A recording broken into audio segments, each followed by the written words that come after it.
Hello everyone, welcome back to the channel. Today we are beginning with public finance. हमारा topic आज का है public finance. Public finance एक economics की branch होती है जिसके अंदर हम गवर्नमेंट के रेवेन्यूज़ और एक्सपेंडिचर को समझते हैं, पढ़ते हैं एंड इसके बारे में सब कुछ पढ़ते हैं। Before starting public finance, a little information about the fiscal policy of the government is required. Okay, so थोड़ी सी इन्फॉर्मेशन ले लेते हैं फिस्कल पॉलिसी की, जिससे आप लोगों को बैकग्राउंड मिल जाए पब्लिक फाइनेंस का और अच्छे से। Under this policy, government manages or tells to how to whether manage the revenues and expenditure, and in order to manage its finances, government prepares the budget. देखिए, इस लाइन का full on मतलब था कि ये जो फिस्कल पॉलिसी होती है, देखिए हमारी इकोनॉमी में दो टाइप की पॉलिसीज़ होती हैं। एक होती है फिस्कल पॉलिसी और एक होती है हमारी मॉनेटरी पॉलिसी। जो फिस्कल पॉलिसी है वो गवर्नमेंट के थ्रू होती है और ये जो आपकी मॉनेटरी पॉलिसी होती है इसको आरबीआई देखता है। अभी जहाँ जो हम बात कर रहे हैं वो फिस्कल पॉलिसी, जिसमें कि हम पढ़ने वाले हैं कि जो गवर्नमेंट है उसके क्या रेवेन्यूज़ हैं, उसके क्या इनफ्लो हैं इनकम के, और उसके क्या एक्सपेंडिचर है, मतलब उसके क्या आउटफ्लो हैं इनकम के। ठीक, यही पूरी स्टडी और को हम पब्लिक फाइनेंस कहते हैं। लेकिन फिस्कल पॉलिसी क्या होती है? फिस्कल पॉलिसी ये बताती है कि इसको कैसे मैनेज करेंगे हम लोग। इसको मैनेज करने के लिए फिस्कल पॉलिसी के अंडर हम बनाते हैं बजट। ठीक है, बजट आप सभी को बहुत सिंपल लैंग्वेज में पता है। हम सब अपने घर में बजट बनाते हैं monthly, yearly, depending on the requirements. देखिए, अब now why actually we require the budget? Because the resources are scarce and wants, needs are unlimited. So, in order to maintain a balance, it is very required for an economy to have a budget. अब इस line से थोड़ा सा आप लोगों को समझ में नहीं आया होगा, बट एक नॉर्मल लैंग्वेज समझिए। अभी के लिए आप भूल जाइए, रिप्लेस कर दीजिए गवर्नमेंट और इकोनॉमी को अपने आप से, खुद से। इकोनॉमिक्स ऐसा सब्जेक्ट है जहाँ पे आपको खुद से अपनी डेली लाइफ से सब्जेक्ट को रिलेट करना पड़ेगा, तभी समझ पाएंगे। ठीक है, गवर्नमेंट समझ लीजिए आप है, मतलब आपने घर के हेड है, और इकोनॉमी के नाम पे आपका घर है। अब आपके घर में आप बजट बनाते हो yearly, monthly, depending on the needs. अभी हम समझ लेते हैं आपने मंथली कोई बजट बना लिया है। तो जब आप बजट बना रहे हो तो आप क्यों बना रहे हो? अगर आपके पास ढेर सारे रिसोर्सेज होते, मतलब ढेर सारी वैल्यू होती, ढेर सारी इनकम होती, इतनी इनकम क्योंकि सारी नीड्स कंप्लीट हो रही थी, तो आपको बजट ना बनाना पड़ता। बिकॉज हमारे पास इतने रिसोर्सेज नहीं है, इतना वैल्यू नहीं है, इसलिए हमको बजट बनाना पड़ता है। क्योंकि हमें पता है कि हमें इतने फिक्स अमाउंट में अपनी सारी नीड्स को फुलफ़िल करना है, या सारी नहीं तो अपनी प्रायोरिटी नीड्स को फुलफ़िल करना है। बस जैसे आप अपने घर के अंदर कर रहे हो, एक नॉर्मल व्यक्ति अपने घर के अंदर कर रहा है, वैसे ही गवर्नमेंट को एक बड़े लेवल पे, इकोनॉमिकल लेवल पे ये बजट बनाना पड़ता है, जिसमें वो पूरे ईयर का, पूरे फाइनेंशियल ईयर का निकालती है कि कहाँ कहाँ उसको ये एक्सपेंसेस करने हैं ग्रोथ के लिए, डेवलपमेंट के लिए, और कहाँ से उसको रिसीप्ट्स लेनी है, मतलब कि उसको जो कहाँ कहाँ से इनफ्लो करना है इनकम का। This was the full on background. अब आप लोगों को समझ में आ चुका है कि एक्चुअल में हम क्या पढ़ने वाले हैं और क्या क्या बैकग्राउंड के कुछ टर्म्स है जो कि जानना ज़रूरी था। So before doing any delay, let's delve into the topic. सबसे पहले जान लेते हैं डेफिनेशन। एज इट इज़ मैंने आप लोगों को वीडियो के स्टार्टिंग में बता दिया था कि पब्लिक फाइनेंस एक इकोनॉमिक्स की ब्रांच है। ठीक है, the same thing is written in the definition also. Public finance is the branch of economics which studies the spending and raising of fund and its impact on the economy. अब ये spending और raising of fund क्या है? Spending मतलब आपके expenditure हो गए, raising the fund मतलब आपका हो गया कि आप कैसे रिसीट कर रहे हो, मतलब आप कैसे रिसीव कर रहे हो, मतलब आप कैसे इनकम का फ्लो कर रहे हो। ठीक है, ये चीज़ अभी थोड़ा सा आपको समझ में आ जाएगी आगे। Public finance is the old and popular term.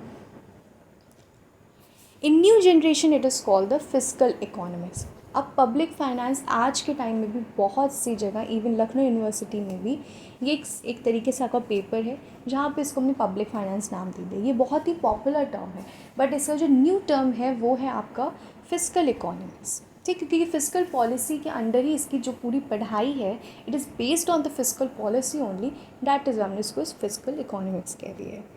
एक नॉर्मल लैंग्वेज में कहे तो पब्लिक फाइनेंस एक मैनेजमेंट है of a country's revenue and expenditure and debts. अभी तक हमने डेट्स की बात नहीं की थी, थोड़ा सा डेट्स के बारे में बात कर लेते हैं, बिकॉज इसके बाद आपकी डेट्स की भी बात आने ही वाली है। मैंने भी कहा था कि आप एक घर के मुखिया हैं, आप एक घर के हेड हैं, एंड आपको उस घर की इनकम, आप इनकम के स्रोत हैं, आप इनकम कमा रहे हैं और आपको उस घर का बजट सेट किया आपने। कभी कभी क्या होता है कि हमें अपने बजट के बाहर निकलना पड़ता है, क्योंकि हमारी जो नीड्स होती हैं वो इतनी प्रायोरिटी वाइज सेट होती हैं, इतनी नेसेसिटी बन जाती हैं वो, कि वो हमारे बजट में नहीं हो पाती और हमें उससे बाहर निकलना पड़ता है। तब हम लेते हैं लोन। एक नॉर्मल व्यक्ति में कहें, नॉर्मल लैंग्वेज में कहें, लेमैन लैंग्वेज में कहें, तब हम लेते हैं लोन, या आप कह लो डेट।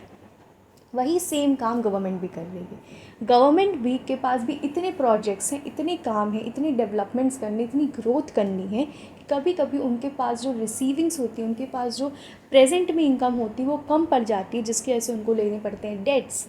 इसीलिए मैंने यहाँ बोला है कि पब्लिक फाइनेंस के अंदर आप 3 चीज़ें पढ़ने वाले हो इस सब्जेक्ट के अंदर, कि कैसे आपकी गवर्नमेंट रिसीव कर रही है मनी, कैसे आपकी गवर्नमेंट स्पेंड कर रही है उस मनी को, और कैसे जब उसके पास एक्सपेंडिचर ज़्यादा हो जा रहा है और इनकम कम पड़ जा रही है तो वो कैसे डेट को ले रही है और क्या पूरा प्रोसेस हो रहा है।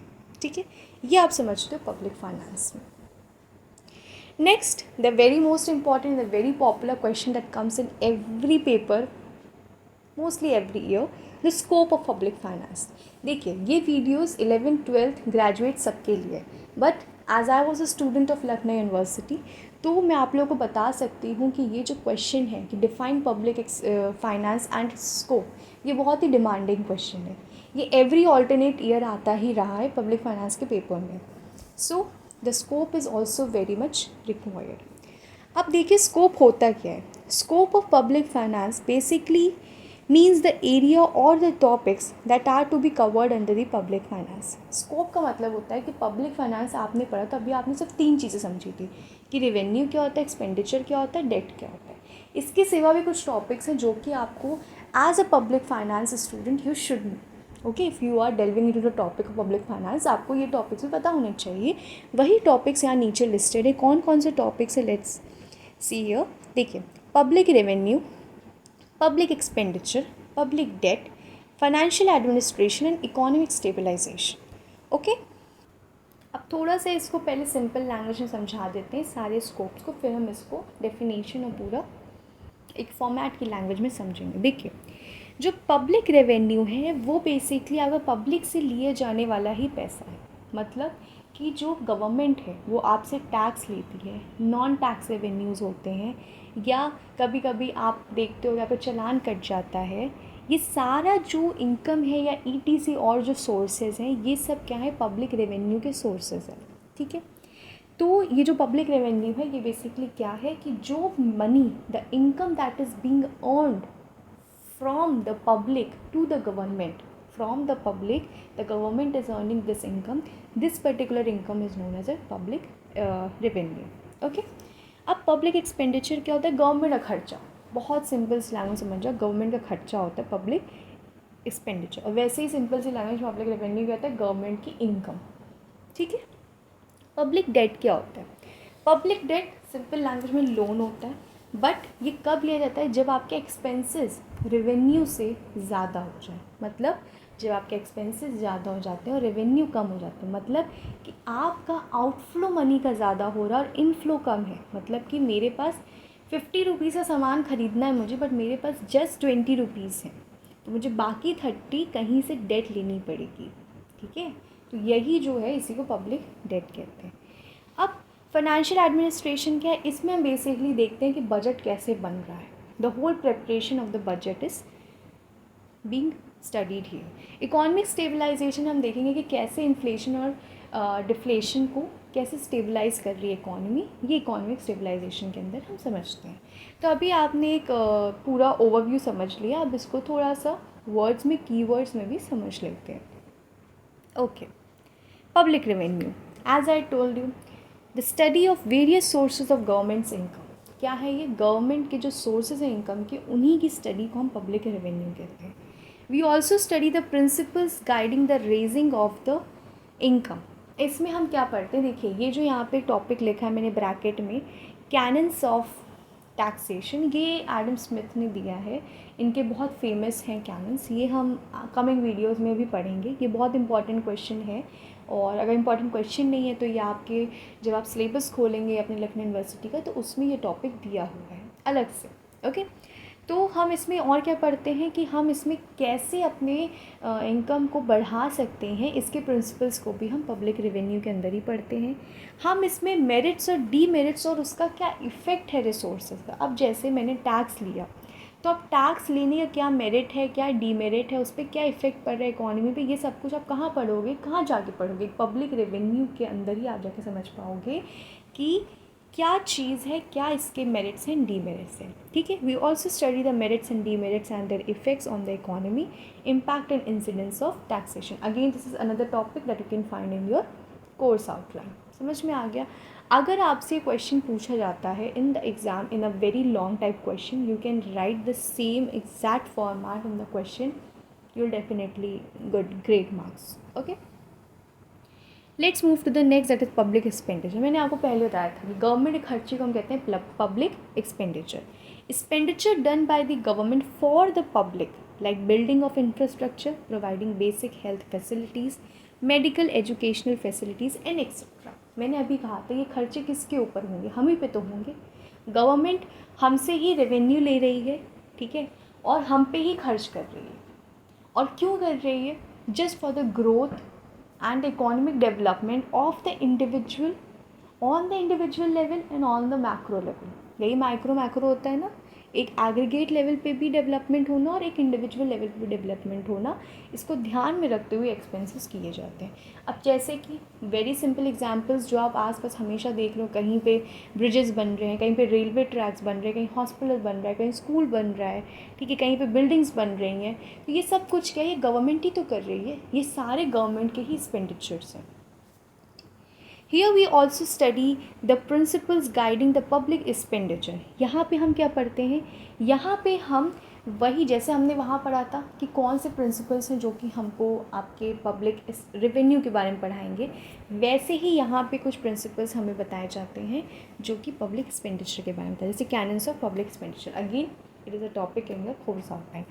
वहाँ पे हमारा जो कैनन था टैक्सेशन का वो दिया था एडम स्मिथ ने, बट जो कैनन ऑफ आपका पब्लिक एक्सपेंडिचर है ये दिया है फिनले शिराज ने। ओके, फिनले शिराज ने ये दिया है। इतना भी कोई इंपॉर्टेंट नहीं है, बट मे बी अगर एमसीक्यू में आपके वाइवाज में पूछा जाए तो आप बता सकते हो कि ये किसने दिया और किसके सबसे ज़्यादा फेमस प्रिंसिपल्स हैं, वो आपके फिनले शिराज के हैं। वहाँ पे हमने पढ़े थे कि मेरिट्स डीमेरिट्स रेवेन्यू के क्या थे, ठीक है, उसका क्या इम्पैक्ट पड़ रहा था। सेम यहाँ पे भी जब हम कोई एक्सपेंस कर रहे हैं तो उसके क्या कॉजेज़ हैं, उसके क्या इफ़ेक्ट्स, उसके क्या बेनिफिट हैं, कि मतलब अगर कोई ग्रोथ हो रही है, ठीक है, तो उसके क्या कॉजेज़ हैं, ठीक है, कैसे ग्रोथ हो रही है, ठीक है, how the growth is happening, इस ग्रोथ से क्या इम्पैक्ट पड़ रहा है इकोनॉमी पे, गुड इम्पैक्ट पड़ रहा है। ब्रिजेस बन रहे हैं तो हमारा डिस्टेंस, हमारा ट्रैवलिंग टाइम कम हो रहा है। रेलवे ट्रैक्स बन रहे हैं, अगेन द ट्रैवलिंग टाइम कम हो रहा है। हॉस्पिटल्स बन रहे हैं तो हमारी जो फैसिलिटीज़ है वो अच्छी हो रही है। एजुकेशन के लिए स्कूल्स बन रहे हैं, तो ये सब क्या है, ये भी हम कहाँ पढ़ेंगे? पब्लिक एक्सपेंडिचर के अंदर ही पढ़ेंगे। इफ़ेक्ट, इसका क्या इफ़ेक्ट है, अगेन अ मेरिट और अ डीमेरिट, क्या पॉजिटिव या नेगेटिव इफेक्ट है, ये हम कहाँ पढ़ेंगे? पब्लिक एक्सपेंडिचर के अंदर ही पढ़ेंगे। अब मूव करते हैं पब्लिक डेट पे। पब्लिक डेट मैंने आपको बताया था कि जब भी गवर्नमेंट के एक्सपेंसेस ज़्यादा हो जाते हैं और उसकी इनकम कम हो जाती है तो उसको डेट लेनी पड़ती है, लोन लेना पड़ता है। When the expenditure exceeds the revenue, the government take help from debt to fulfill the needs of the country to run the economy। ठीक है, public finance also studies the sources, burden and impact of the debt. अभी तक हमने finances के resources expenditure के बारे में पढ़ा था कि उसके क्या इफेक्ट्स पड़ रहे थे। अब डेट के भी कोई इफ़ेक्ट्स होते हैं। अगर कोई इकोनॉमी, हमारी कंट्री डेट ले रही है तो उसके ऊपर भी बर्डन आ रहा है, ठीक है। जैसे आप कोई लोन लेते हो और अगर भगवान न करे आप उसका इंटरेस्ट नहीं पे कर पाते हो तो आपके ऊपर बहुत से इफ़ेक्ट पड़ता है, ठीक है। बहुत से आपके जितने, जैसे आप देख रहे हो किसान होते हैं, वो कितना लोन लेते हैं, वो पे नहीं कर पाते, तो उनके लिए वो लाइफ थ्रेटनिंग हो जाता है, ठीक है। वो क्या करते हैं, वो अपने आप को हार्म कर लेते हैं मेंटल स्ट्रेस में आके। तो डेट के भी बहुत से इफ़ेक्ट्स होते हैं, ठीक है। उसका बहुत इम्पैक्ट होता है, उसका बर्डन होता है, ठीक है। सोर्सेस क्या हैं डेट के, ये भी हम कहाँ पढ़ेंगे? अपना पब्लिक डेट के अंदर, कि एक आप कहाँ कहाँ से सोर्सेज हैं। जैसे एक नॉर्मल व्यक्ति का सोर्स होता है, अपने रिलेटिव से ले लिया, बैंक से ले लिया, कि किसी दुकान वाले से ले लिया, वैसे ही गवर्नमेंट के भी अपने सोर्सेज होते हैं, ठीक है। अब मूव करते हैं फाइनेंशियल एडमिनिस्ट्रेशन की तरफ। देखिए, आपको सिंपल लैंग्वेज में मैंने बता दिया था कि पब्लिक फाइनेंशियल एडमिनिस्ट्रेशन के अंदर क्या था। मैंने बताया था कि कैसे आपको बजट प्रिपेयर होता है, उसको हमने पढ़ा था फाइनेंशियल एडमिनिस्ट्रेशन के अंदर। अब इसको थोड़ा सा डिटेल में पढ़ देते हैं। Study of preparing, passing and implementation of the budget, मतलब कि कैसे बजट को प्रिपेयर करना है। अब बजट को कैसे प्रिपेयर करना है, ये अगेन ये पूरी प्लानिंग होती है पहले कि व्हाट आर देयर एक्सपेंसेस, कितना रेवेन्यू है, और डेट अगर लेनी होगी तो कितना हम ले सकते हैं, किससे ले सकते हैं। इन सब की प्लानिंग को देखते हुए हम प्रिपेयर करते हैं, फिर अकॉर्डिंगली पास करते हैं, एंड देन उसका इम्प्लीमेंटेशन होता है। ये पूरा जो प्रोसेस है ये किसके अंदर आएगा, आपका फाइनेंशियल एडमिनिस्ट्रेशन के अंदर है, ठीक है। What budgetary policies and there impact. अब जो आप बजट बना रहे हो तो उसके अंदर पॉलिसीज़ होती हैं। अगेन जैसे अभी तक हमने सबके इम्पैक्ट्स पढ़े, तो इसका भी इम्पैक्ट पड़ता है। अभी आपका बजट आया था, सबके मन में अपने अपने क्वेश्चन थे, सबके अपने अपने मूड्स थे, सबका अपना अपना उसके ऊपर रिएक्शन था। तो that is the same thing, सबका अपना अपना एक इम्पैक्ट होता है। तो क्या इम्पैक्ट पड़ा इकॉनमी पे, ये भी देखते हैं। ये हमको ये बताता है कि financial relation between the central state, central और स्टेट, यहाँ पे कॉमन एयर रख गया है, that is an inter governmental, मतलब कि जब हम अपना कि कैसे उसके फाइनेंशियल रिलेशंस हैं सेंट्रल और स्टेट के साथ, ये भी हम कहीं ना कहीं इसमें आपके बजट में देख सकते हैं, ठीक है।